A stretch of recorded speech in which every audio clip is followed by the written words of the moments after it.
Welcome back to Astro Tina. This is your April 2025 Vedic horoscope for your ascendant sign. A month of karmic shifts and divine realignment. April unfolds as a powerful transitional period, influenced by significant planetary movements that shape your destiny. As the sun transits from Pisces to Aries on April 13th, we experience the energy of Mesh Sankranti, marking a shift towards bold action and new beginnings. The fire of Aries fuels ambition, while the lingering Mercury retrograde in Pisces, which is till mid-month, demands patience and introspection before initiating any major changes. So a major highlight is the lunar eclipse in Libra, which signifies the matters of karmic balance, relationships, and dharma. This is a time for inner clarification and closure, recalibrating in personal and professional bonds. Venus in Pisces, its exalted sign, blesses romantic and financial matters, while Jupiter's steady persistence in Taurus reminds us that slow, deliberate growth yields the best results. Now, with Mars in Gemini, igniting intellectual debates and strategic action, and Rahu Ketu continuing their transit in Pisces and Virgo.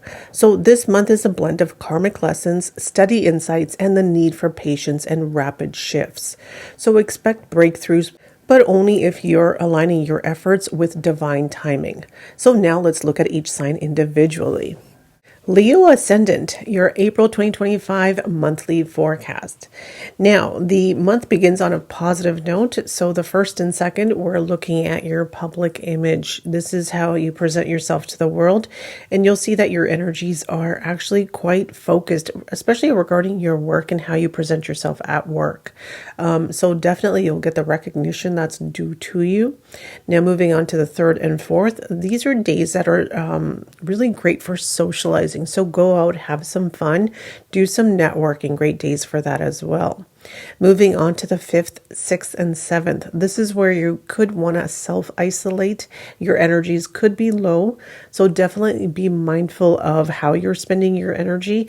You're definitely going to want to spend some time alone. And you could also have some unexpected expenses. It could be related to a vehicle. And also be mindful of any decisions. Keep your decisions pending. Don't make any decisions on these days. Don't sign any papers on these days, as you could come to regret it, and you will definitely have buyer's remorse on these days. So let this energy pass.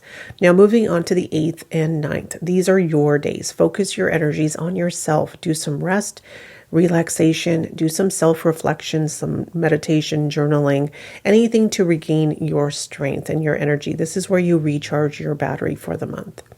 Now, moving on to the 10th, 11th, and 12th. These are great days.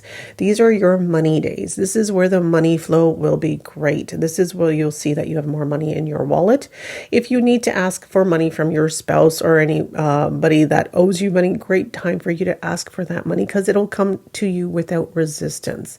And also, you'll see if you need to invoice your customers, clients, this is where you'll get your money easily.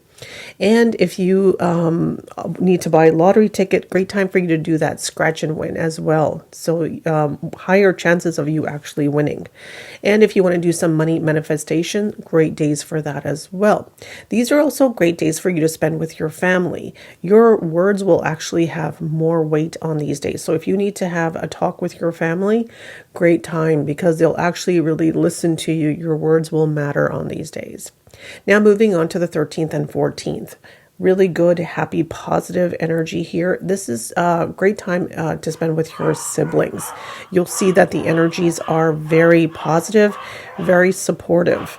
So the 15th, 16th, and 17th, again, this is a very good family week and energy from the 8th onwards to the 19th, actually.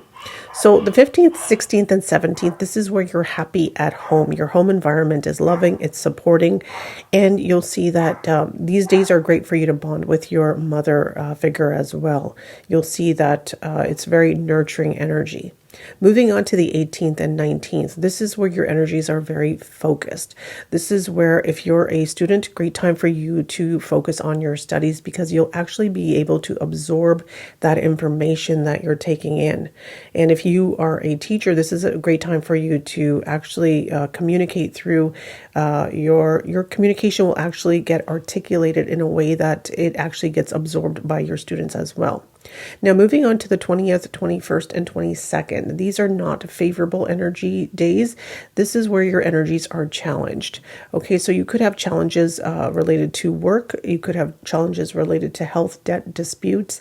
And also you could see that, the energies within you, around you are irritated. So you easily could get into a dispute with someone.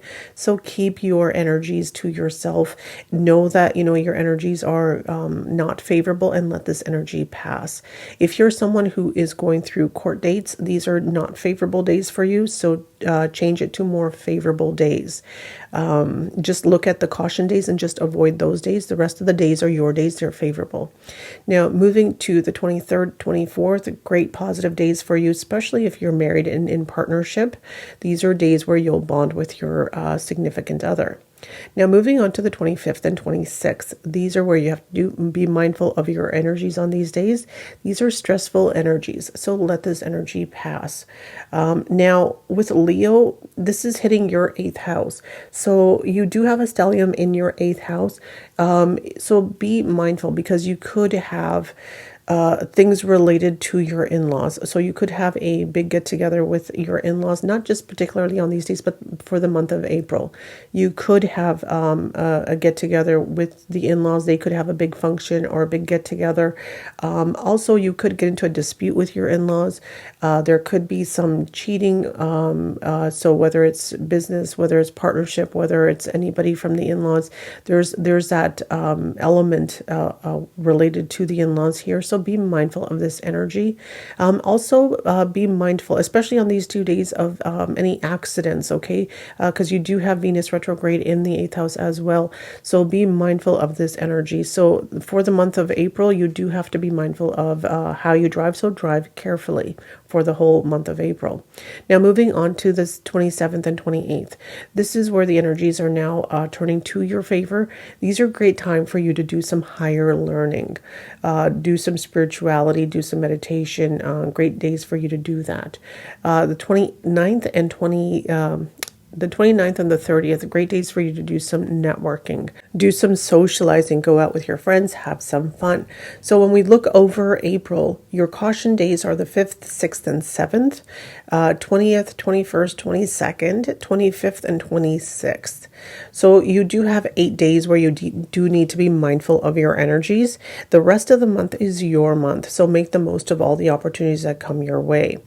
Now, you do have, your 8th house is quite heavy for the month of April. So just be careful of, how you drive, be careful of accidents, be careful of your relations with your in-laws and stuff. You just have to be mindful of those things. Now, as far as your money days, the money flow is great on the 10th, 11th, and 12th. Your learning days. Now, if you want to learn about the markets, the 18th and 19th are great days for that.